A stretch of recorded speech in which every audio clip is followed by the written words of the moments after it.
Today we're going to be working on an LG washer. The model number is on the display. Welcome to DIY Repair Now. Read all the warnings, and during this video you will see one or more of these icons to help you do this repair safe.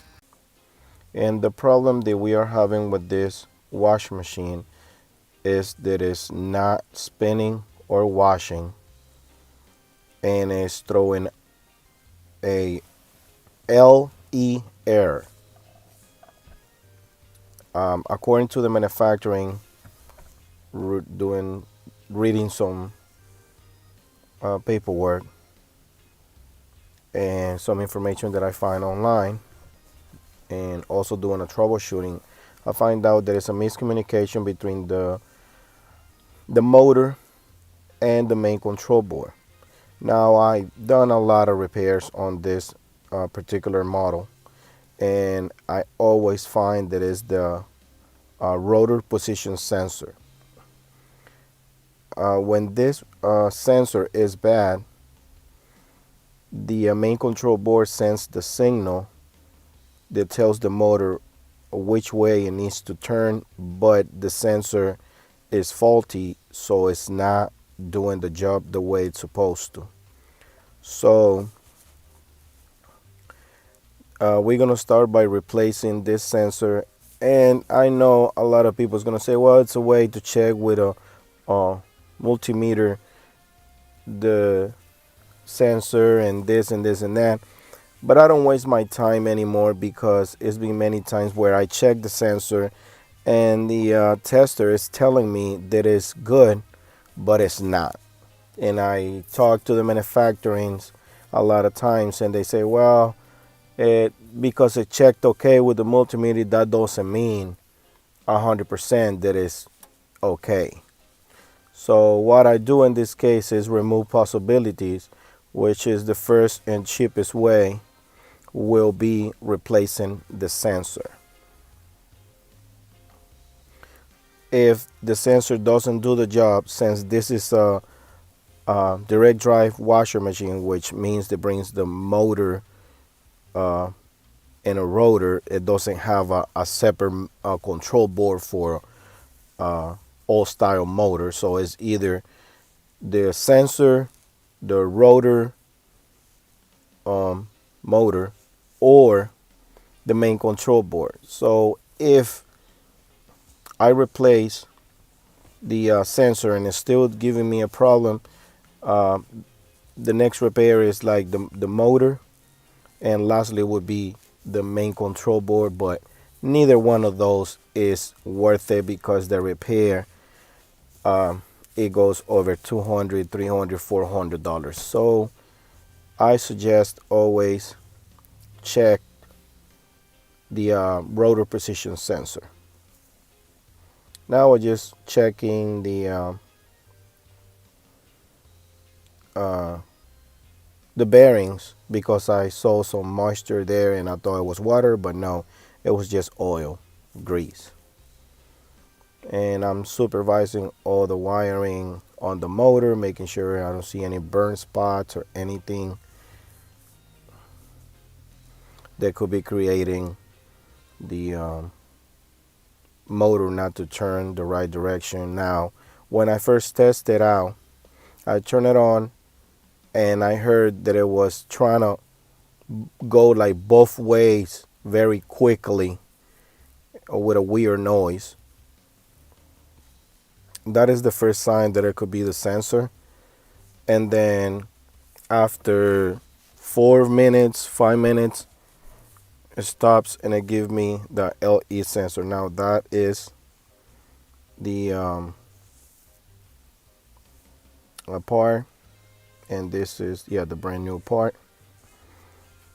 As you can see, I show it to you on the camera, so you can take the part number, and you can use a 10mm socket to remove all bolts from the motor, or a ratchet, 10mm.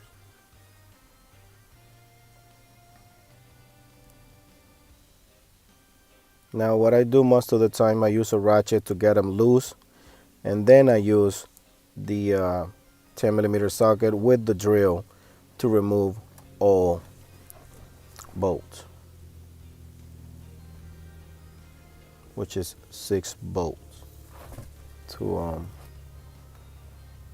remove.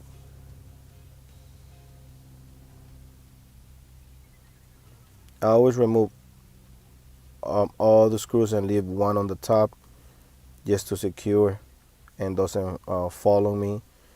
But in this case, I'm gonna have to remove I think it's like 3 or 4 screws that is holding the wiring from the motor.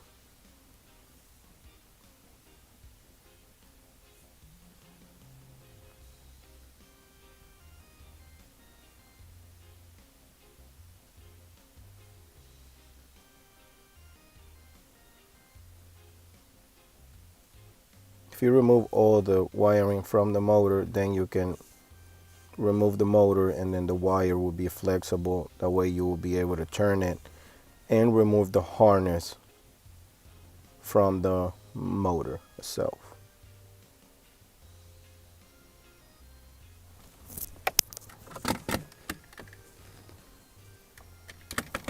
As you see, there is the 2 harness. One goes to the actual wiring and the other one goes to the position sensor.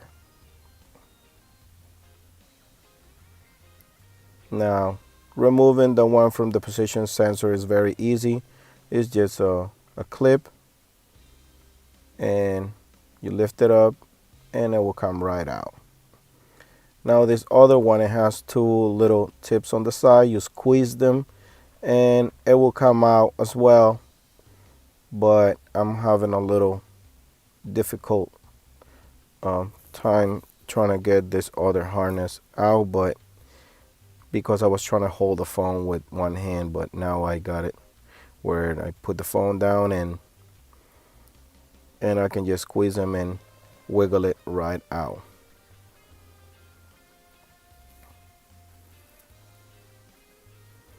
It's hard to do this thing when you're trying to hold the motor with the other hand because the motor is kind of heavy. So you want to make sure you don't damage this motor. And as you see, it come right out. You just have to take your time and do it right. Now I'm going to try to remove the old sensor without creating any damage on the clips. And there you go. And the inside is 2 little clips, and then the other side where the wires are 3 clips. So I'm trying to put it together that way you guys see how it goes. And as I was saying, it's 2 clips on the inside part and 3 clips on the outside part. It's very self-explanatory, but I'm trying to show it to you guys. As you see right there, I'm clipping it back in. As soon as you hear that clip, that means it's installed correctly. And you see 1, 2, 3. And in the inside, there's 2 clips as well. That secures the rotor position sensor.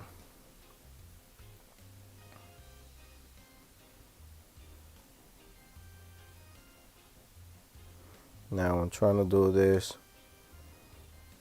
myself, so I gotta hold it with one hand and at least put one of the bolts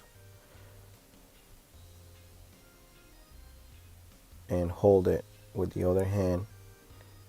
As soon as I put one of them and I secure it with the drill, then it stays in place and I can just do the rest of the screws one at a time.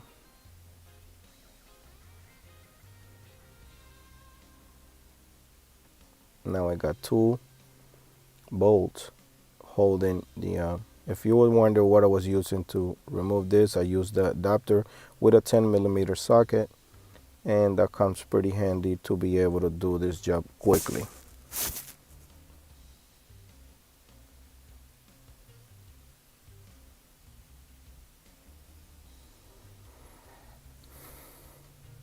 As I was saying, just Do it one at a time.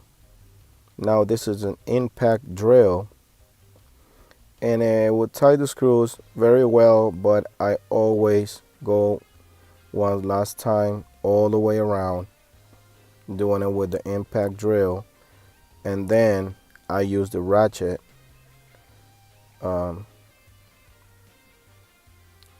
to adjust them by hand, make sure they're all in place and they're all tight.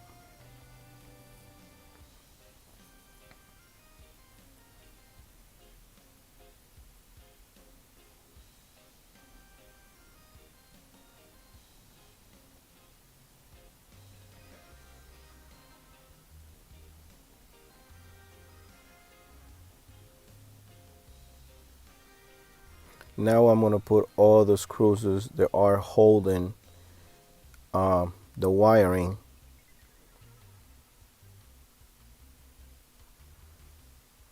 This is very important. You need to secure these wires the way they were, because otherwise the vibration and the movement from the top can damage these wires, or it can come loose from the harness, and then you're going to have an issue.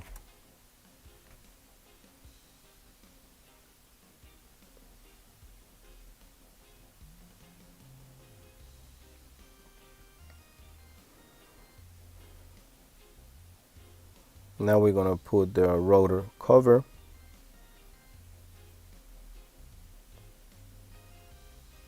Just wiggle it same way you wiggle it out, same way you wiggle it in. Make sure it's in place, and you put the screws back on. Now this screw has like lock nut liquid stuff, but you can use anything to use it as a knock nut. I have some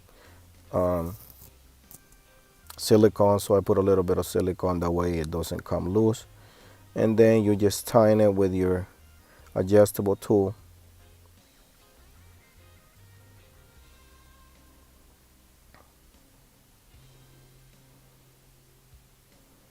Now when it's getting tight, the whole rotor wheel is going to try to turn. You're not going to be able to hold it with your hand, so you need to stick a screwdriver across, but just trying to make sure you don't put it on the wiring part. It's just a plastic side, and as you see, I'm trying to tighten it, but it's already spinning on me, and I want to make sure this screws is very tight. See, I stick a screwdriver to hold it in place, and I put some torque in it.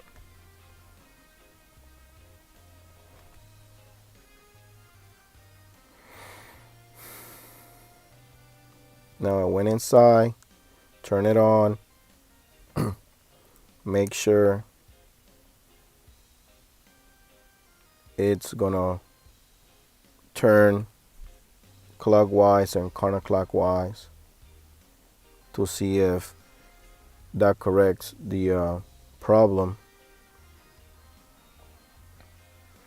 And what I did is I put it on delicate cycle or drain and span. Just use the short minute cycle just to test it out. And now it's not doing the crazy noise, and it's not trying to go both ways at the same time. At this point, it looked like everything is going well so far. Now the setting that I put, it was like 15-minute load, and it dropped to like 9, and it was still not giving an issue, when before it will go to like 11 or 10, and it will give me a LE error. Now we're going to put the cover back together because everything is going well. Just make sure you put the top first, and then the bottom part just slides right in when you push it down. And just put the 4 screws that holds the back panel. And at this point, we're pretty much done. This is a very easy repair, and you can get your washing machine going for very little money. I'm gonna put all the information for the part and model numbers on the description of this video. And as you can see, it's working the way it's supposed to. It's going both ways without making a crazy noise, and that's pretty much it.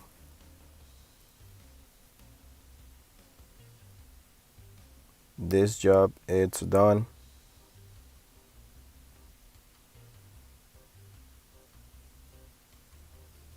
Alright guys, if this video helped you in any way, you can show us appreciation by giving us a tip using the following options that you see on the screen. If you cannot provide with a tip, is another way to support this channel by just dropping off a comment in the comment section down below. Subscribe to our channel, give us a thumbs up, and turn on the bell to receive notifications. Thanks for watching.